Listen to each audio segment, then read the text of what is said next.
I'm calling to order the Committee of the Whole meeting of the Sunshine Coast Regional District for July 25th, 2024, starting at 9 a.m. here. Or is it 9:02 now? 9:02 is the official start of the meeting. And our first item is in camera. So we need to adopt the agenda. Well, adopt the full agenda.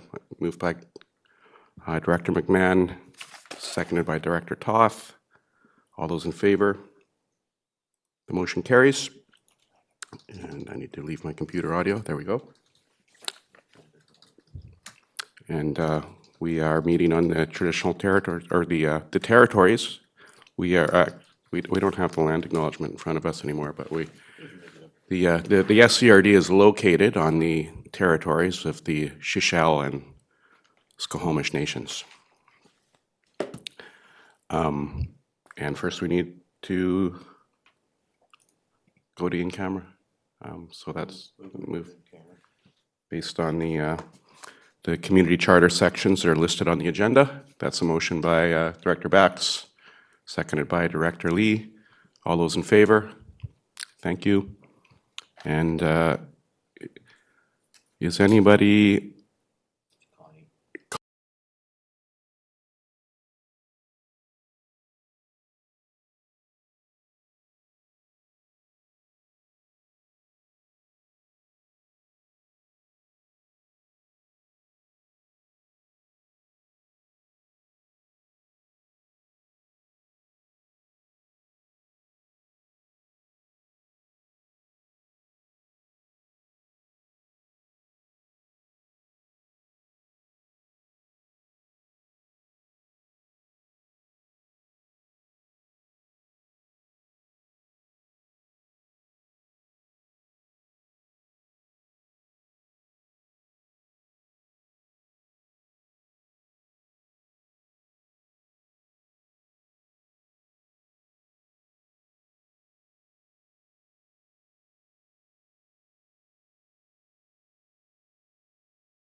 Welcome back, and we are now in the open portion of the Committee of the Whole for Thursday, July 25th, 2024.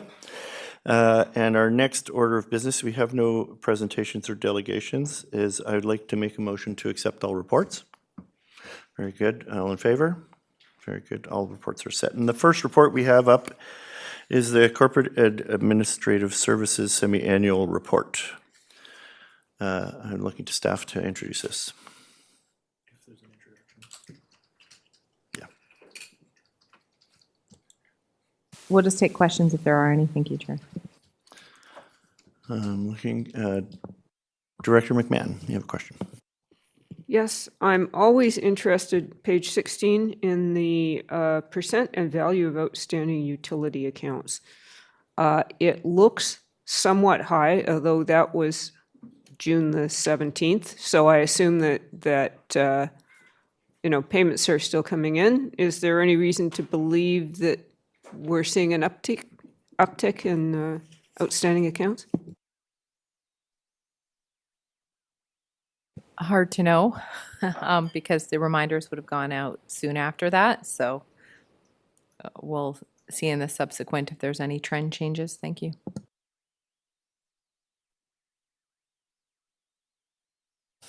Very good. No more questions? Then I am, oh, we have another question? I beg your pardon. On page 19, it looks like there was a fairly marked drop in the number of applicants for positions.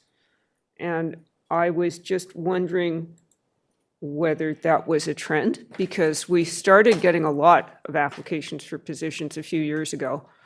And has that dropped off again, or is that just, reflective of the particular positions being posted, that there aren't a lot of qualified applicants?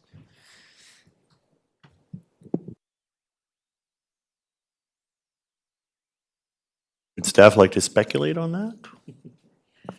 Thank you, Chair. I think a few people are just trying to get into the meeting just because they, so staff are probably just looping in because we'd have to ask our Senior Manager of HR for that one. Don't see them online yet, so. Yeah, oh, here he comes. One sec.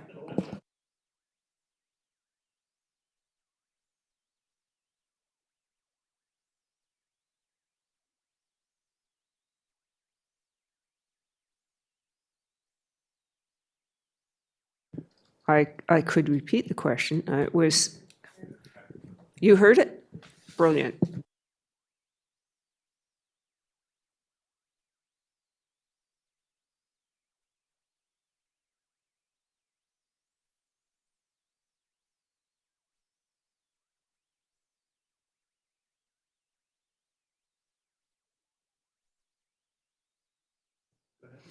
Thank you for the question, Chair.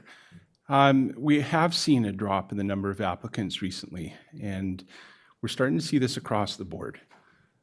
I think that people have been making decisions on where they want to be living and working, and we're seeing the pool go down in terms of available applicants across the whole Sunshine Coast. And talking with my HR colleagues, this seems to be a trend.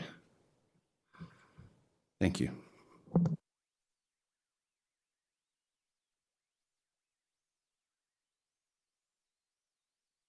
Go ahead, Director McMahon. Yes, and I noticed also the one on page 27 where the IT security position had 4 competitions. That's alarming, but I if you look at all the hacking going on, I can see that that's probably a very competitive market. Would that be the case? Thank you for the question. We actually had a high level of interest in the role each time that we posted it. What ended up happening on various occasions was staff were conducting interviews and applicants kept getting multiple job offers. And I think in IT, this is what we're going to continue to see, especially in cybersecurity. Thank you. So we see a lot of competition out there. I get it. Thank you. Director McMahon, is that a residual? Okay, very good. Thank you for your time, GM. We're going to go to our next Annex C on page 36. Oh, sorry. Sorry, I'm ahead of myself here. Annex B on page 30. We have the Manager Doyle, thank you. Asset management update.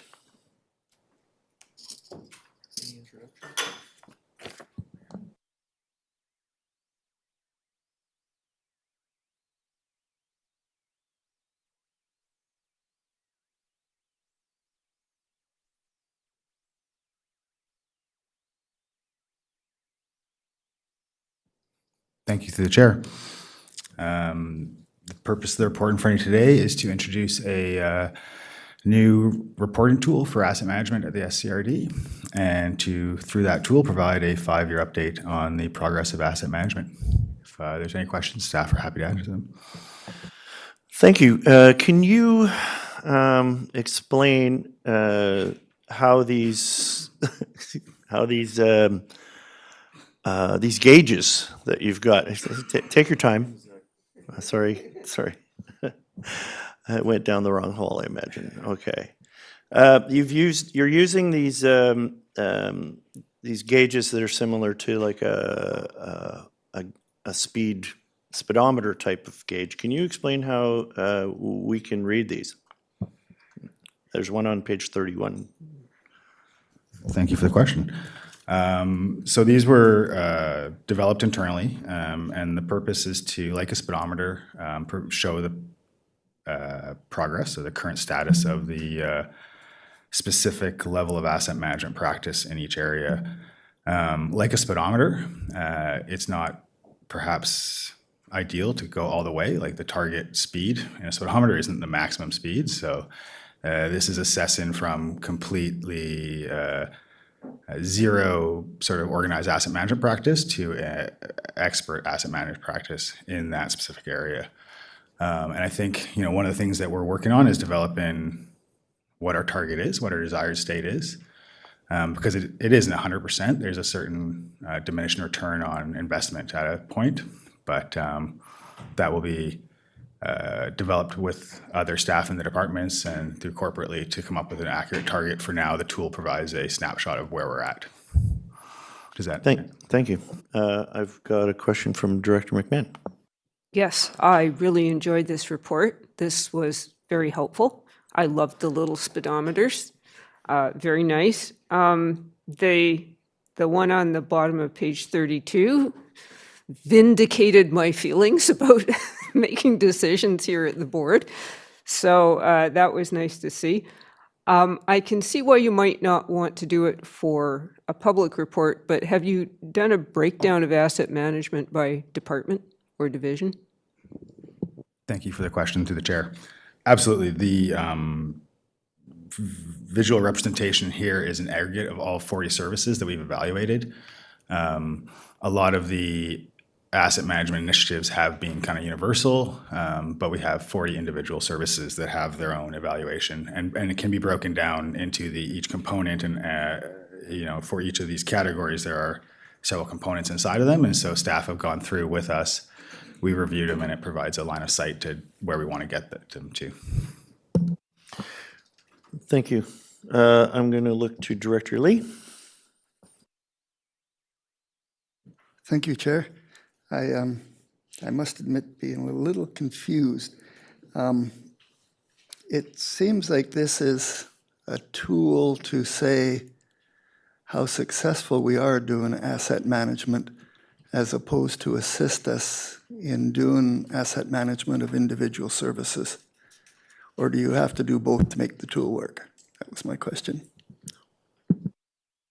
Thank you for the question through the chair. I think one of the key strategies when you're trying to develop a path for improvement is to analyze where you're at and then have a specific area or a target to get to make sure you have direction. And the purpose of this tool is to kind of create that understanding of where we are and where we've achieved certain competencies in asset management practice, and then provide a line of sight towards a desired practice. So In its current state, it's an evaluation of the state of asset management practices across the organization, aggregated in this report at the individual level. You might see this tool again in the future when we're reporting on initiatives and proposals saying we will make improvements. This is where we currently are in guiding effective decisions. This initiative hopes to improve us through these actions. It allows us to articulate more clearly the asset management implications and draw a line of sight to where we are currently. Does that answer your question? Yes, I think the answer was it will do it by individual services as well as the corporation. Thank you for the chair, for the question to the chair. Absolutely. As we take these individual reports for service, they can look at that and use it to inform where they would have most effective return on their effort to improve them. Thank you, Manager Doyle. I'm going to look to our CFO. Has a statement? Oh, no? Okay, very good. Is your hand up residually, or would you have another question, Director Lee? Another question, Chair. Curious about the software behind it. Is it an Excel spreadsheet or is it something different? Yeah, thank you for the question. So this is an Excel spreadsheet that we built in-house using the Asset Management BC framework that they created 10, 15 years ago. And then, we score this on an annual basis and create the graphical representations of the scores through Excel. Thank you. Very good. Seeing no more questions on this report, I'm going to move along to our next report, which is a budget project status report. Yeah, thank you, Manager Doyle.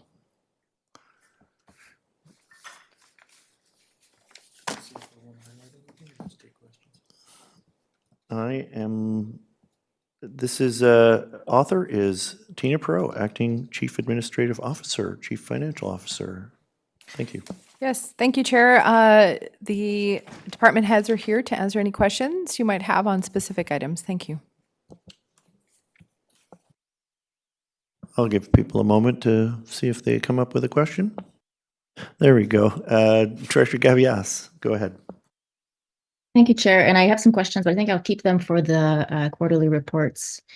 I have a request. I don't want to put the acting CEO on the spot here, but would it be possible in the future to have some highlights from the CAO as to just to give us an idea, like what's far behind, what's going along great, what's about to be completed, just a little, like to kind of bring our attention to the things that are maybe need a bit more attention. I'm not sure if that's something that can be done.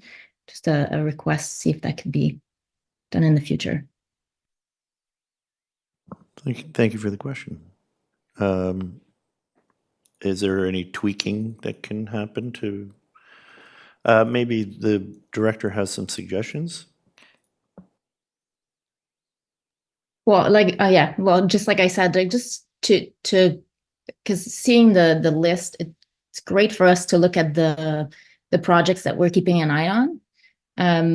But it's an extensive list, and there are some nuances in there that maybe are hard for us to catch. So just if the office of the CAO could just point out some things. I don't know if that's not a proper.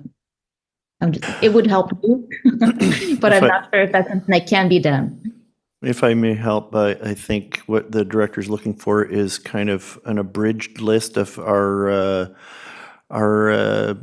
top 10, our heavy hitters. What are the things that the board should be really, that in the opinion of the staff, what we should be paying more attention to? Just like a quick short list that we can look at and know that these are the things that are going to require more attention from us.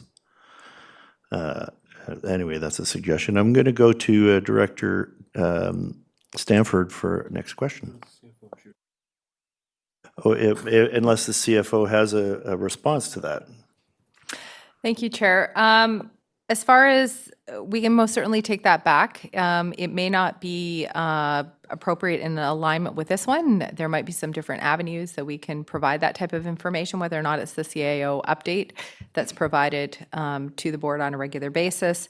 I think the other thing that we're working on together is reporting tool, whether or not this will continue to be the reporting tool and the mechanism of the reporting tool. And some of the alignments that we're looking to do is focus on the projects that are directly linked to the board's strategic plan and focus areas, and which ones have higher priority. So I think as we continue to develop and evolve that process and reporting tool, this will look quite differently and will look to achieve what's being requested, which is how are we doing on meeting our strategic goals, and which projects are moving us towards those types of initiatives. So I think we're going to work collaboratively too with the board and what that would look like and what works well for both the board and the public. Thank you for the answer. And I'm I'm going to say that I look forward to seeing something like this, but I also really appreciate the format that we have here already, and I don't want to throw the baby out with the bathwater. Okay, I'm going to look at Director Stanford for the next question. Hi, I'm kind of getting into the weeds here, but I'm looking at line 153. It's the Langdale wastewater treatment upgrade. There's a statement that says project has been reassigned to support substantial progress being made in the discussions with YMCA. I'm not sure what that means, and is there any update for the community to understand when they'll see some action on their wastewater plant? I'm going to look to GM Rosenboom for an answer to that. Thank you. Thank you, Chair. Through the Chair to the Director for the question.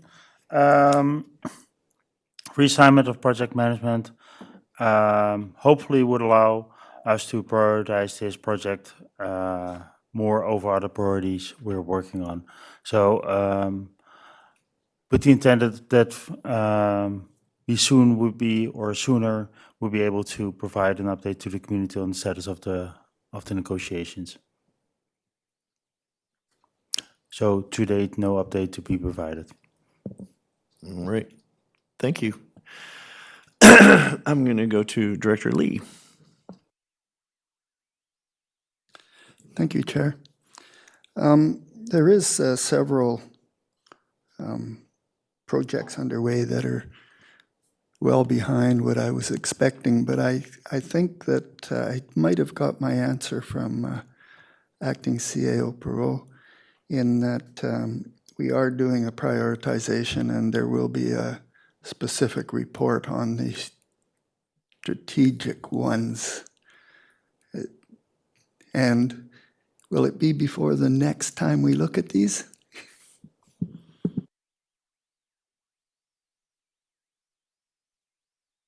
Go ahead, CFO. The complete tool, I wouldn't imagine would be, because we usually typically produce this report every second month. So the next time would actually be in September.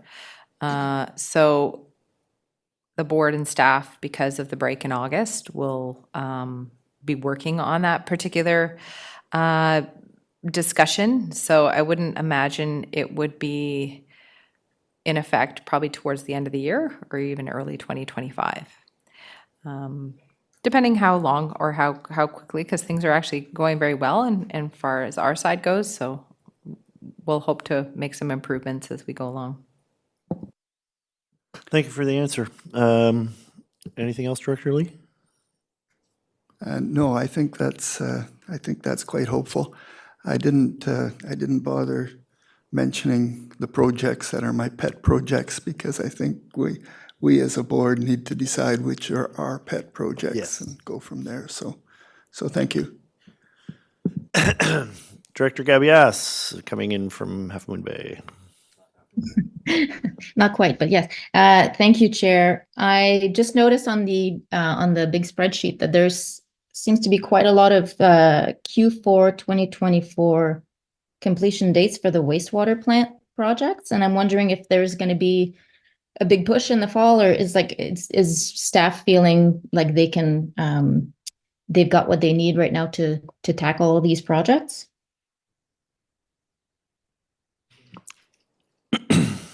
And I'm looking to staff to see if anyone has an answer to that. Oh, Thank you. General Manager Rosenboom. Thank you for the question. I'm trying to look at the data. Yeah, there's a lot of these projects are more operational in nature, and staff are working hard to indeed complete a lot of this work in the second half of this year. If all projects indeed will be completed by the end of the year, but at least that's to be confirmed, at least there will be substantial progress being made on them. Thank you for the answer. Seeing no other hands, I want to thank staff. It looks like I know that most of the organization works on one of these reports, and I thank them all for that. We're going to move along to our Planning and Development Q2 report. General Manager Hall, would you like to introduce this for us?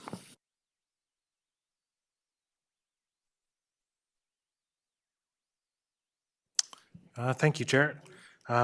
This report represents the cumulative work of the divisions that make up planning and development over the last 3 months, and I'm happy to answer any questions that might be arising. Thank you. Director McMahon. Yes, I'm curious about counter service hours for planning on page 65. Historically, how many hours did we used to have? And then I know we cut it down to very few, and now we've increased. So where are we at? How many hours a week? Thank you for the question through the chair. Historically, we had drop-in hours during most business hours, so approximately 30 hours a week, I guess, excluding lunch breaks.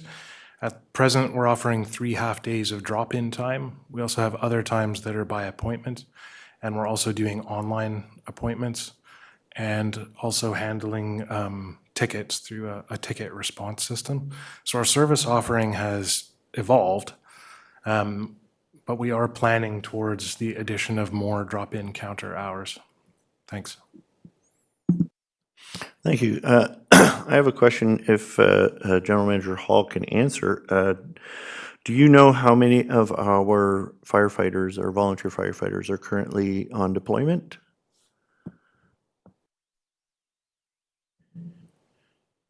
Yes, Chair. I believe there are 5, a composite crew from Roberts Creek, Half Moon Bay, and Gibson's.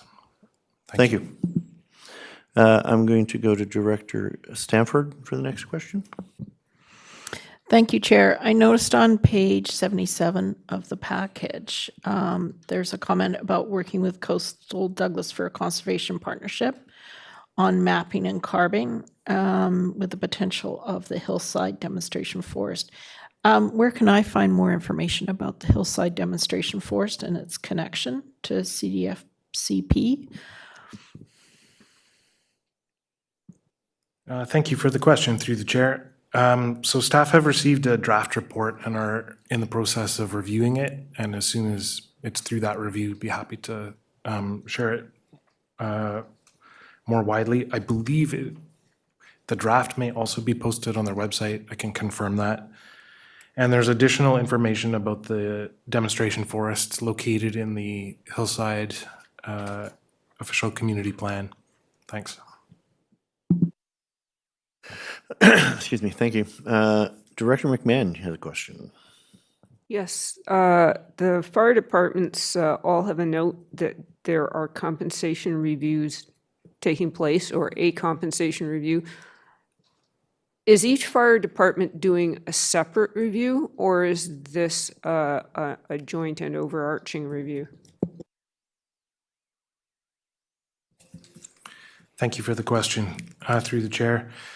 The project is being undertaken on a regional basis for all SCRD fire departments, and that's following the direction that came from the board as part of this year's budget process. Thanks. I have a follow-up to Director McMahon's question. Is there a timeline for a report back to board on this? Yes, Chair. The end of this year, Q4. Thank you. Director Lee has a question. Thank you, Chair. On page 65, it talks about DAPR implementation of recommendations. I must confess that I forget just how many or what they are. I was wondering if we could get, when we get something like this, we could get something that just kind of gives us a snapshot of how many they are and when we're going to get them done. Because I know we don't usually get a report on this because it's buried inside the project quite heavily. Is that something reasonable, or am I looking on the wrong page? Or that's my questions. Thank you for the question through the chair. Not an unreasonable ask. There's some information on the Let's Talk page for DAPR, including the list of recommendations and a progress bulletin. But we are in process of developing the next update and happy to circulate that to the board. Thanks. Thank you for the answer. Director McMahon. Yes, page 89, neighborhood preparedness.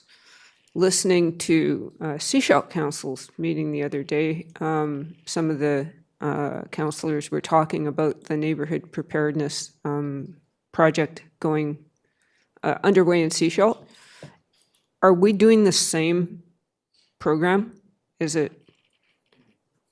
Or is it something different? I'm going to ask Director Toth to speak on that. He may have some insight. Thank you.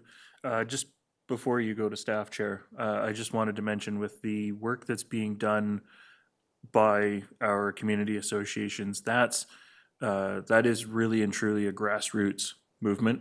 We're not really facilitating any of that work. They are inviting the fire departments out, the Fire Smart coordinators, like they are actively reaching out for participation, but it's being organized by the community associations.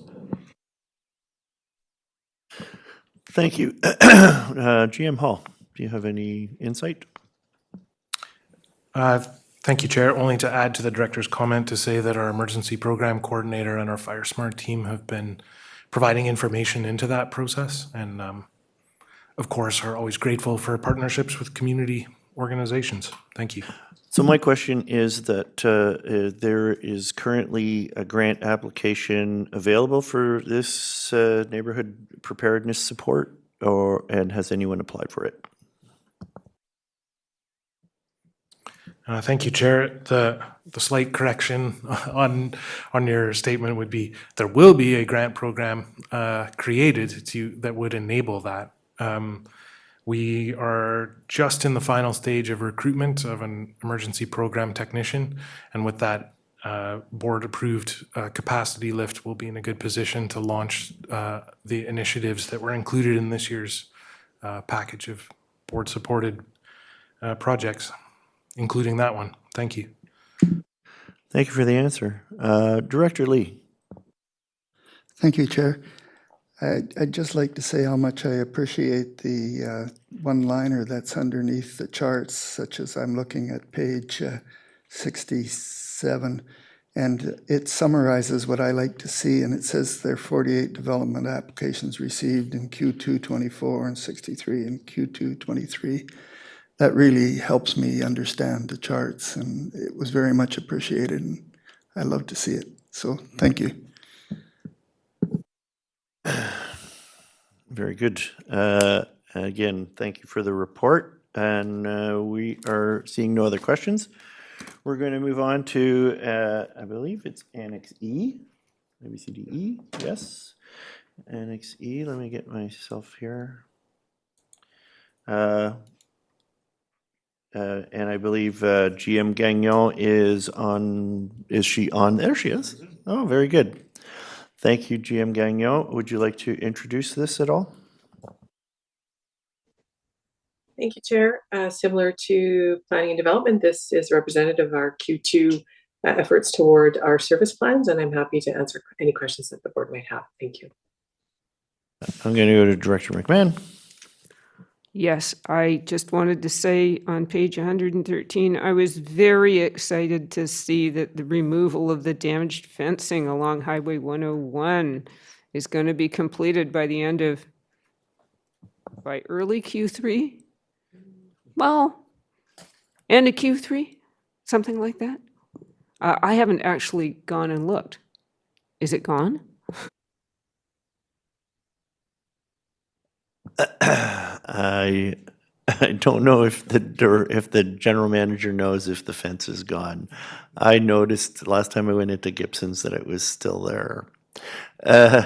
So if staff has no insight onto this, I'm going to. Chair, I'm happy to provide comment if that's all right. Yes, please. Thank you. So this has been quite a process. We've had to wait for a number of approvals from Modi because, of course, we're on Modi right of way, and also securing a contract to actually get the work done.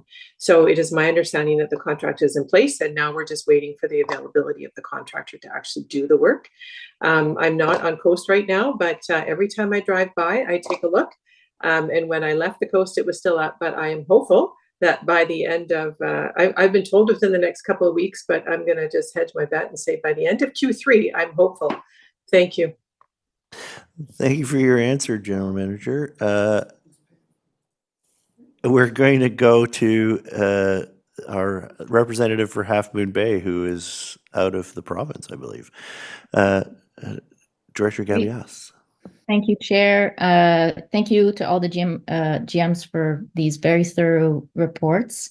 Very much appreciated. I want to first comment. Thank you for the partial drain solution for a great initiative to save us some water. That's really, that's great. That's a very good problem solving here. And I have a question about the new Half Moon Bay Hall. Is there any timeline for the start of construction? I'm just trying to get my communications to my constituents out, and I'm wondering if there's any approximate date of start of the construction. Thank you. Looking to staff for an answer to that. Thank you, and through the chair to Director Gavias. I think the best place to ask people to go for the most up-to-date and consistent information would be our Let's Talk page. So obviously, as the board is aware, both of those contracts are in place right now. Our agreement with ISIP has been executed for the extension, but as an actual groundbreaking, we're not sure. There are some logistics that we would need to work around for that as well with ISIP, because there's some recognition things that need to happen. So we will ensure that as the progress on the hall continues, that we will keep that Let's Talk page up to date. So I think it's great to push them to that site. Thank you. Very good. I know Half Moon Bay is very on pins and needles. Director McMahon. Yes, transit. I noticed that ridership is up, which is great news, and fare revenue is down. So I'm guessing that's cash fare revenue, and this represents the UMO? Or am I wrong about that? Does the general manager have an answer to that? Sorry, thank you. Thank you through the chair. I think there's some timing issues with the reporting. We have to get all this information from BC Transit. So the reconciliation of UMO, I think, is behind as well. So we will probably see that ridership and revenue begin to align more closely as we get to the reports from BC Transit. So we'll look to the Q3 report for an update. Thank you. Director Lee has a question. It was a follow-up to Director McMahon's earlier one. Every time I drive past that fence on Highway 101 in Chester Creek, now I look. I'm kind of curious if it's going to fall in the water before we fix it. So I'm glad to see it's going to happen. I was just wondering who is going to provide the funding? Is that shared, or what the heck's with the dollar part? General Manager, do you know who's paying the bills here? Thank you, through the chair. That was financial plan amendment, I believe, made last year through the board. So the SCRD, we are responsible through our permit with Modi because we actually constructed it in the first place. So it is our cost. Thank you. I have a follow-up. Is that coming from the Canada Works Fund, or is it coming out of taxation?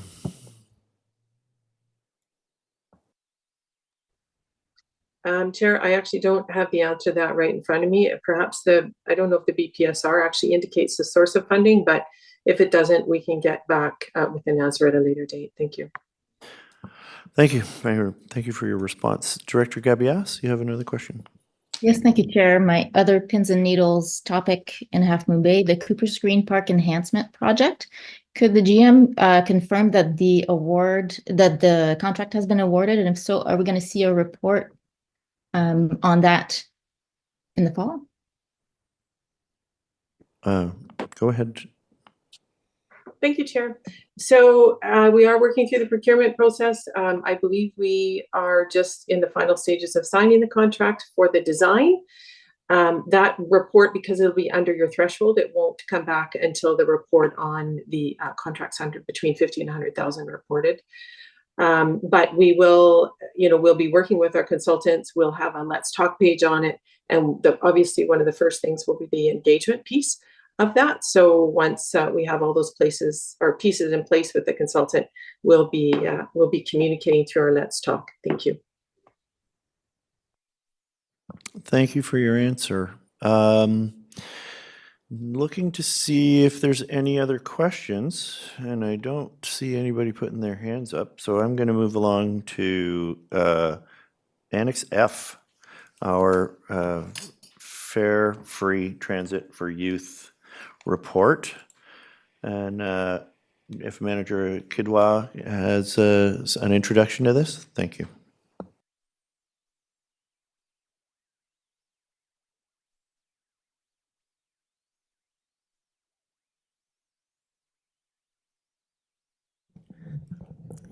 Thank you. Thank you for the question, Chair. This report is for the free fare. Okay. Thank you. It's a fare-free transit for youth as directed by the board earlier this year. And the staff has been engaged with BC Transit staff and also the electronic fare system vendors. So there have been quite a bit of planning that is gone behind this one, including the data processes for data collection, the pulling out the data, developing the parameters, and also eligibility and how to confirm that and activating of the passes. So this report, all these planning are having an impact. So in the implementation original date was September 1st, which has been delayed to November 1st, hence this report for your consideration.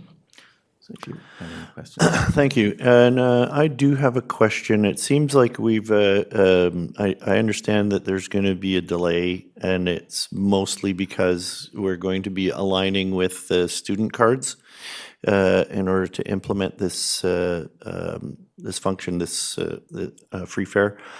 Now, I was wondering if you have had discussions with the school district on trying to make sure that this hiccup doesn't continue to happen every year, that there's going to be a period of 2 months where the students are not eligible because they don't have a student card. I understand there's a lot of ducks to get into the row this year as it kicks off, but I'm hoping that as it continues to move forward, it'll be more seamless. Is that so? Thank you for the question. I believe our GM, Ms. Gagnon, has been in contact with School District 46, and this particular topic has been in discussion. And one of the reasons that was because the school district issues a pass to the students in mid-November. That was also the reason for this program to be implemented. on the November 1st, but Ms. Gagnon can elaborate more on that. GM Gagnon, go ahead. Yes, thank you, Chair. I just wanted to start by being very clear. This has nothing to do with the school district. They've been great to work with. This is our choice as an SERD, as we have put together a sustainable program to initiate this fare-free transit for youth, and trying to figure out how we're going to validate eligibility and also track. So this is not a school district delay. This is an SERD choice of aligning our program in the initiation and validation of the fare free with the student card. And that is because most youth on the coast will get that student card. So it's an ID with the picture, and it's a great tool for us to be able to verify eligibility. Of course, we will use other tools, driver's license, passports, all those sort of things, but it's clearly it's not the school district, it's us. We've also had some challenges with capacity within transit. We've had vacancies of superintendents where we just haven't had the manpower to push this faster either. So, and the other point I want to make is that once the program is in place, the passes are eligible from November 1st to October 31st every year. So there won't be a delay for students. Because the pass that they get this November will take them all the way through to the 31st of October. And in fact, it's a little bit of a benefit for those in grade 12, because as they graduate and potentially turn 19, they get a few extra months kicked in. So it will be aligned from here on in, and hopefully a fairly seamless transition as we continue to roll it out every year, but it will require rollout every year, because it will require, again, the verification and the eligibility. Thank you, Chair. Thank you. You answered my questions, and it's wonderful that a grade 12 student gets 4 extra months after graduation. Do we have any other questions on this Annex F? Seeing none, I'm going to move to the next item on the agenda. Oh, sorry. Thank you, Manager Kidwa. Are you sure you don't want him to stick around for the next one? Infrastructure Services Department Q2 report. Sorry, Director or General Manager Rosenboom. Thank you very much, Chair. As in line with planning and development and community services, this report provides an overview. I'm not a panel issue. It provides an overview of the services provided in my department in Q2, and I'm happy to answer any questions about it. Thank you, General Manager. We have a question from Director McMahon. Actually, it's a comment. So in the mid 170s of the report, I just want to express my appreciation to staff for putting the 2020 stats in the garbage pickup, because that way it shows the impact of the curbside food waste pickup on our overall deliveries to landfill. So that's very helpful. Thank you. Director Lee. Thank you, Chair. I noticed that groundwater investigation phase 3 round 2 talks about the Langdale well field development, but it also mentions Marianne West Park. And I've lost track where we are with the Marianne West Park. I understood we were going to do some monitoring to gather some more data, and at some point we were going to issue an RFQ. I don't remember if it was filled. Could you remind me how we're doing with that? Thank you very much. Marianne West, as part of the Aquifer 560 agreement with the town of Gibsons, one of the components there was that we, SRD, would initiate additional monitoring wells within the Elphinstone area. One of those wells is the Marianne West, so there's an additional monitoring equipment, groundwater monitoring equipment installed in the well, and that will have to be there for several years to monitor groundwater levels, and based on that, the data will then be fed into the aquifer model from the town of Gibsons to confirm, to get a better sense of how much water is actually available in that area for potential diversion. Follow-up question, go ahead.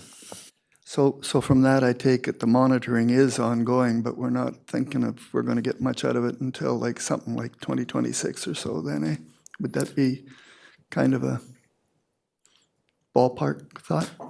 Yes, usually it requires several years of monitoring to get a good, at least 1 year, but most likely you will need more than 1 year of monitoring before you can actually see trends and get identify patterns and use the data in a meaningful manner in a model.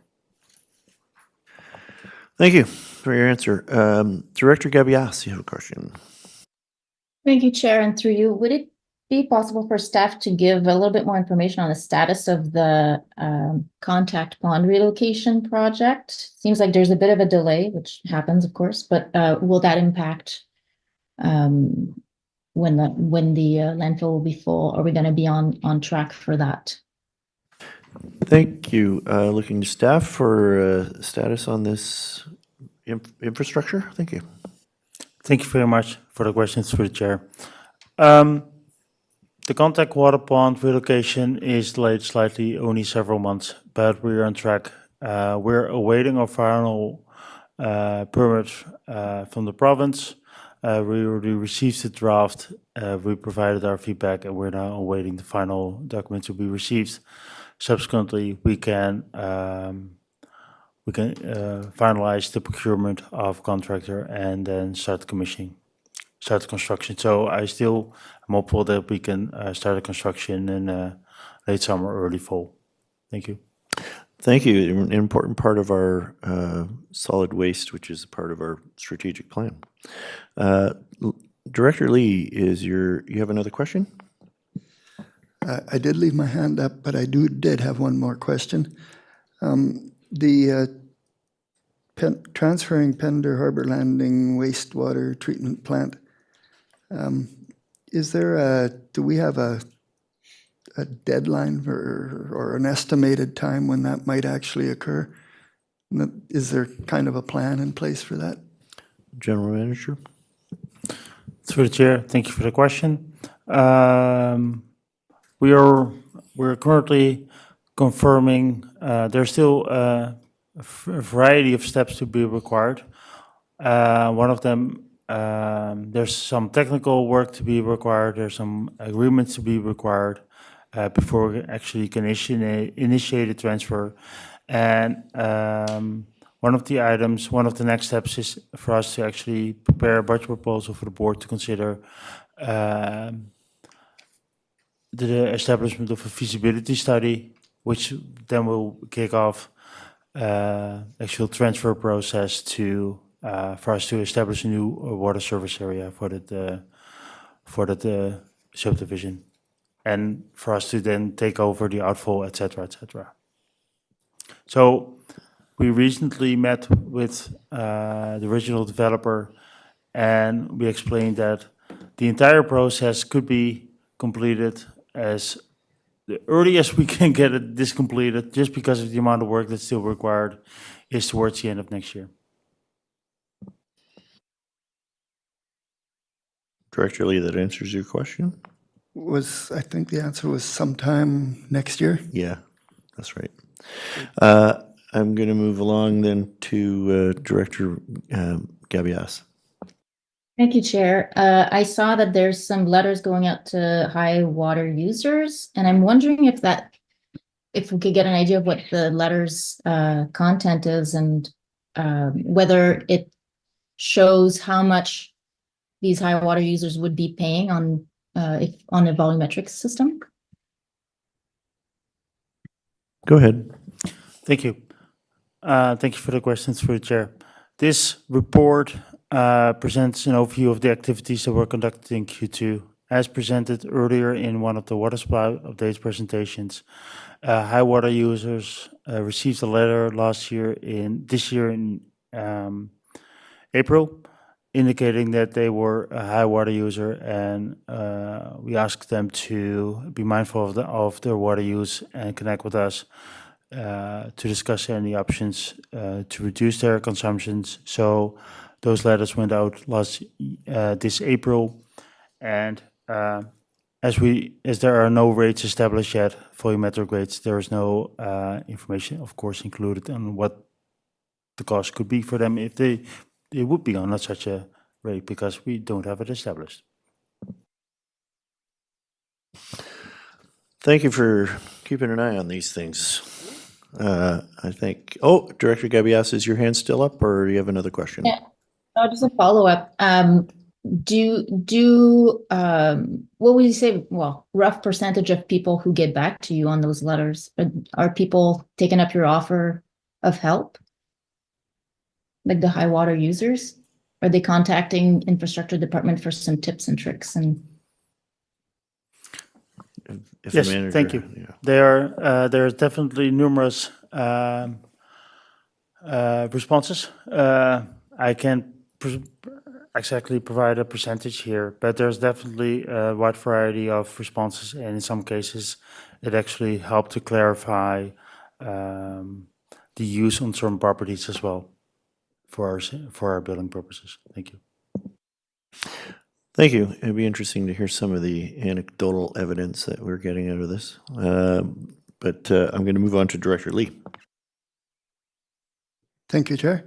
I'm looking on page 162 on the development referrals, and it looks like we're pretty healthy according to the chart. I tend to think of development referrals as indicative of the new housing that we're building. Is there some relationship between those numbers and our success in getting new housing? GM Rosenboom? Thank you very much for your question. I think it is the status of these developments are usually sometimes they're related to development, sometimes they're related to subdivisions. I think they're really a reflection of the amount of development applications received by the DOS and by the SCRD. However, it doesn't mean that we know that sometimes development applications are far along before we receive an application. And in other cases, we receive an application very early on the stage. So is there a direct correlation? No. I think the better measure is the amount of development applications you received and the stats around that in the planning and community planning and development status report. Okay, thank you. Director Gabias, another question. Yeah, thank you, Chair. It's me again. I'm just looking at this beautiful graph on page 169, where the residential water use per property, the average daily use has dropped significantly from last year. Is this due to precipitation mostly, or is it leak resolution, or does staff have any inkling as to how this drop happened? GM Rosenboom. Through the chair, thank you for the question. At the last water supply update presentation I provided on June 11th, this graph was also included in the presentation and identified that the rationale behind this is June had a lower average temperature compared to last year. We had way more rain, about three times that we had last year. And but I also feel that leak resolution, the high use letters could play a role in this as well. So yes, weather is definitely, I think, the primary driver, and other initiatives by the SRD could have supported this. Thank you for the answer. Yeah, I think we got lucky this year. Cooler temperatures, more rain, people aren't watering their gardens as much, and we're finding a lot more leaks. So it's so far good news. I'm going to go to Director Lee for the next question, unless he has that's a residual hand. All right. Seeing no other hands up, I am going to move on to our next order of business. We have no communications. We have no new business. We are going to go into camera, and I will move that the public be excluded from attendance at the meeting in accordance to section 91A, C, and I, and K of the Community Charter Personnel Information. You don't have to read the whole. Okay. I see a seconder. All in favor?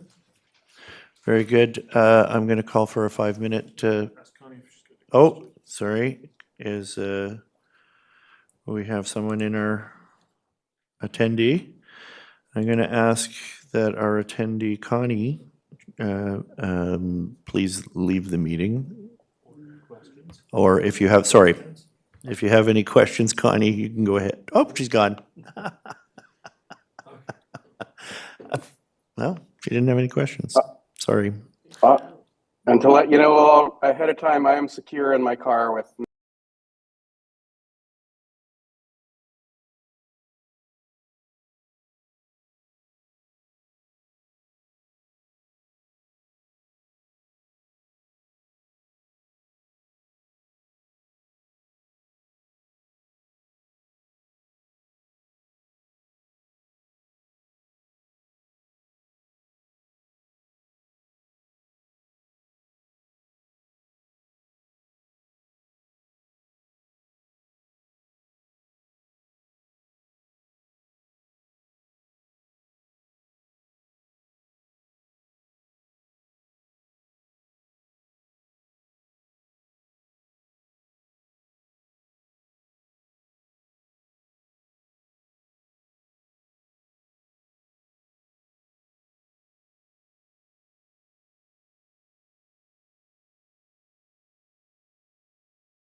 Welcome back to the open session of the Committee of the Whole for July 25th, 2024. We are looking now for, I'm going to look and see if there's anybody in the gallery. I don't believe there would be. So I'm looking for a motion to adjourn. Seconded. All in favor? Very good. Thank you for your patience.